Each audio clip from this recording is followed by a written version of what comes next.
എല്ലാ കുട്ടികൾക്കും നീതി ലഭിക്കണം എന്ന കാഴ്ചപ്പാടിൻ്റെ അടിസ്ഥാനത്തിലാണ് ക്യാബിനറ്റ് ഇങ്ങനെ തീരുമാനിച്ചത്. കഴിഞ്ഞ വർഷം സ്റ്റേറ്റ് സിലബസിലുള്ള, അതായത് കേരള ബോർഡിലുള്ള കുട്ടികൾക്ക് 35 മാർക്കിൻ്റെ കുറവ് ഉണ്ടായി. അത് യഥാർത്ഥത്തിൽ ഒരു അനീതി തന്നെയാണ്. അതായത് കീം പരീക്ഷയിൽ ഫുൾ മാർക്ക് സ്കോർ ചെയ്താലും 35 മാർക്ക് കുറവാകുന്ന ഒരു സ്ഥിതിയുണ്ട്.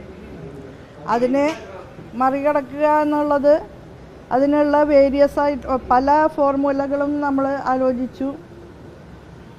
എക്സ്പേർട്ട് കമ്മിറ്റിയുടെ ഭാഗമായി പ്രവർത്തിച്ച കമ്മീഷണർ അദ്ദേഹത്തിൻ്റെ നിർദ്ദേശങ്ങളും മുന്നോട്ട് വച്ചു. ഇതെല്ലാം പരിഗണിച്ചുകൊണ്ടാണ് ശാസ്ത്രീയം എന്ന് പറയാവുന്ന ഒരു ഫോർമുലയെ അവലംബിച്ചത്. അപ്പോൾ അതിൽ പ്രോസ്പെക്ടസിൽ നമ്മളൊരു പ്രൊവിഷൻ കൊടുക്കുകയും ചെയ്തിട്ടുണ്ടായിരുന്നു. ഗവൺമെൻറ്റിന് ഏത് സമയത്ത് വേണമെങ്കിലും ഈ നിബന്ധനകളിൽ മാറ്റം വരുത്താവുന്നതാണ് എന്നുള്ളത്. കീം പരീക്ഷയെ ഒരു വിധത്തിലും ബാധിക്കുന്ന കാര്യമല്ല ഇത്. കീം പരീക്ഷ കഴിഞ്ഞു, അത് കഴിഞ്ഞിട്ടാണ് സ്റ്റാൻഡർഡൈസേഷൻ വരുന്നത്. അതുകൊണ്ട് പരീക്ഷയെ ബാധിക്കുന്ന വിഷയം അല്ല ഇത്. സ്റ്റാൻഡർഡൈസേഷൻ പ്രോസസ്സിലൂടെ ഒരു കുട്ടിക്കും തൻ്റേതല്ലാത്ത കുറ്റം കൊണ്ട് നഷ്ടമുണ്ടാകരുത് എന്ന് കരുതി സതുദ്ദേശപരമായി ചെയ്ത കാര്യമാണ്. അതുമായി ബന്ധപ്പെട്ട് ഏതാനും വിദ്യാർത്ഥികൾ ഹൈക്കോടതിയെ സമീപിച്ചു. സിംഗിൾ ബെഞ്ച് ഒരു വിധി പ്രസ്താവിച്ചു.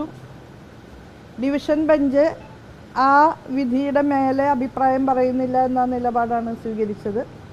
അപ്പോൾ അതിനെ തുടർന്ന് പിന്നെ സമയം വൈകിക്കാതെ നിലവിലുള്ള, അതായത് 2011 മുതൽ ഫോളോ ചെയ്യുന്ന ആ സ്റ്റാൻഡർഡൈസേഷൻ പ്രോസസ്സ് സ്വീകരിച്ചുകൊണ്ട് എത്രയും പെട്ടെന്ന് ലിസ്റ്റ് പുറത്തുവിടുകയാണ് ഉണ്ടായത്.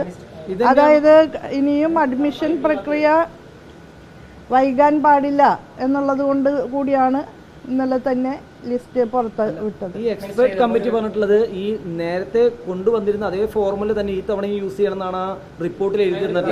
ആ റിപ്പോർട്ടിൽ അങ്ങനെ എഴുതിയെന്ന് നിങ്ങൾ കണ്ടെങ്കിൽ പിന്നെ എന്നോട് എന്തിനാ ചോദിക്കുന്നത്? പിന്നെ എന്തിനാണ് മന്ത്രിസഭ അങ്ങനെ ഒരു തീരുമാനം എടുത്തത്? മന്ത്രിസഭ കുട്ടികൾക്ക് നീതി ഉറപ്പാക്കാൻ വേണ്ടിയിട്ടാണ് തീരുമാനമെടുത്തത്.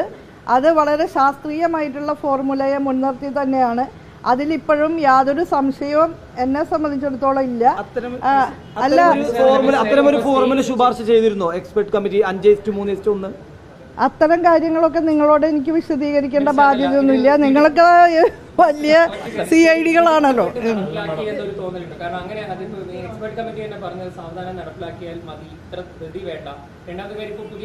എക്സ്പെർട്ട് കമ്മിറ്റിക്ക് ധൃതി വേണമെന്നുള്ളതല്ല. ഇത് ഒരുപാട് കുട്ടികളെ ബാധിക്കുന്ന പ്രശ്നമാണ്. അവർക്ക് നീതി ലഭിക്കണം എന്നുള്ള ഒരു ആശയത്തിൻ്റെ അടിസ്ഥാനത്തിലാണ് തീരുമാനിച്ചിട്ടുള്ളത്.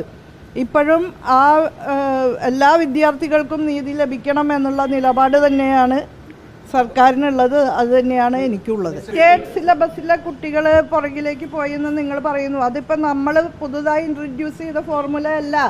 2012 മുതൽ നിലവിലുള്ളതാണ്. 11 ആ തീരുമാനത്തിലെത്തി. 2012 മുതൽ നിലവിലുള്ള ആ ഫോർമുല അനുസരിച്ച് ചെയ്യുമ്പോഴാണ് സ്റ്റേറ്റ് സിലബസിലെ കുട്ടികൾ പുറത്തു പോയെന്ന് നിങ്ങൾ പറയുന്നത്. അല്ലാതെ അത് ഈ സർക്കാർ കൊണ്ടുവന്ന ഒരു നിയമമല്ല, ഫോർമുലയല്ല. മാറ്റാമായിരുന്നില്ലേ എന്നാണ് കോടതി ചോദിച്ചത്.